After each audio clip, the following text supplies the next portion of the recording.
Vamos nessa, Robertinha. As últimas horas tensas, cada vez mais tensas, depois daquele ataque inacreditável, né? Que jamais deveria acontecer em qualquer situação, mesmo numa guerra, que atingiu um hospital, deixando centenas de mortos na faixa de Gaza.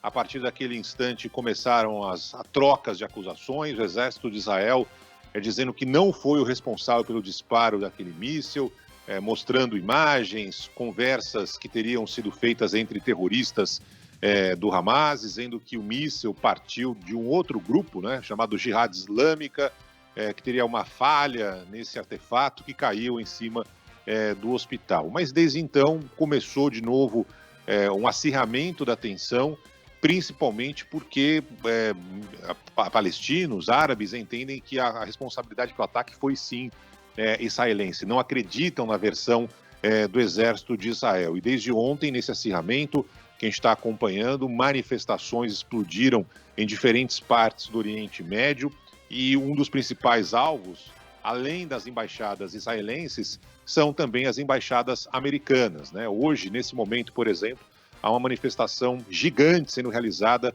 em Beirute, no Líbano, em frente à embaixada americana, policiais jogando ali bombas de gás, água para tentar evitar qualquer tipo de depredação, qualquer tipo de ferimento nos funcionários da Embaixada dos Estados Unidos.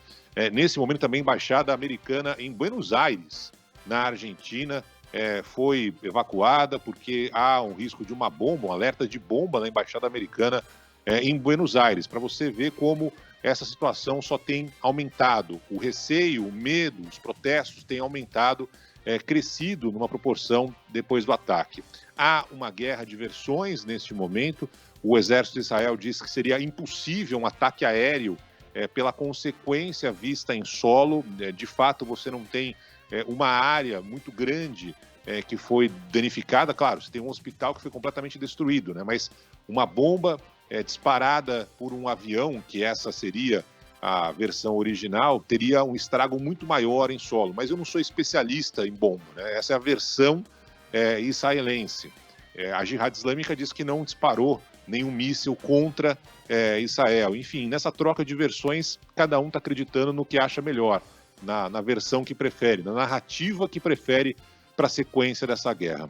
O presidente americano Joe Biden está nesse momento em Israel, daqui a pouco vai fazer, acho que é o 4º pronunciamento dele do dia, para tentar de alguma forma amenizar essa tensão. Mas a viagem de Biden tinha um objetivo diplomático de tentar avançar um pouco no que significa a possibilidade de libertação de reféns, mais de 100 reféns que foram feitos pelo Hamas, inclusive americanos, né? Mas essa possibilidade está completamente descartada nesse momento. Há um receio muito grande de que a guerra entre numa nova fase a partir de agora, que não seja mais uma guerra entre Israel e Hamas, que os países árabes aumentem a pressão, já tem aumentado nas últimas horas, com manifestações até contra seus próprios líderes, né? Por exemplo, a autoridade palestina, né, o Mahmoud Abbas, está sendo muito questionado justamente pela forma como quem tem conduzido essa crise. O presidente americano foi cauteloso quando perguntado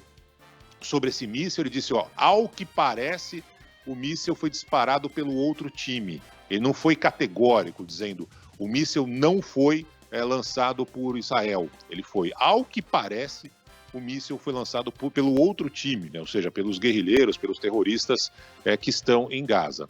Essa foi a versão de Biden. Depois ele completou dizendo que era a informação que ele recebeu aqui do Ministério da Defesa americano. Ao que parece, Biden não sairia de Washington em direção a Israel se não tivesse convicção, o governo americano não tivesse a convicção de que esse míssil não foi disparado por Israel. Mas é a convicção americana nesse momento.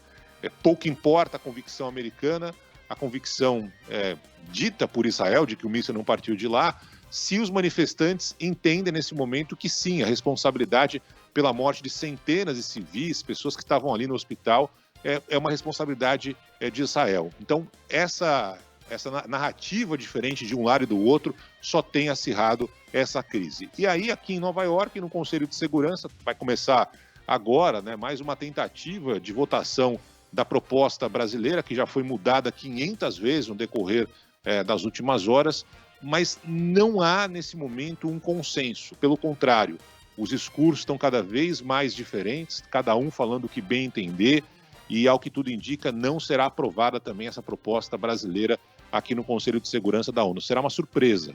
Nas últimas horas, a delegação russa, por exemplo, queria que fosse incluída a acusação contra Israel nesse ataque que aconteceu lá no hospital. Enfim, há uma situação muito delicada, pouquíssimos avanços no campo diplomático, crescimento da tensão em países além da fronteira ali entre Israel e Gaza, ou seja, o cenário não é positivo. Biden está tentando, de alguma forma, acalmar os ânimos, né? Claro, dando apoio, algo histórico ali a Israel, mas tentando, de alguma forma, acalmar um pouco os ânimos em meio ao acirramento da tensão. Quando ele voltar aqui para os Estados Unidos, já que a reunião que faria com os países árabes foi cancelada, Biden vai telefonar para a autoridade palestina, para o príncipe da Jordânia, para o presidente do Egito, enfim, vai tentar, de alguma forma, algum avanço diplomático. Mas, pelo que a gente está vendo, essa história do hospital realmente é um ponto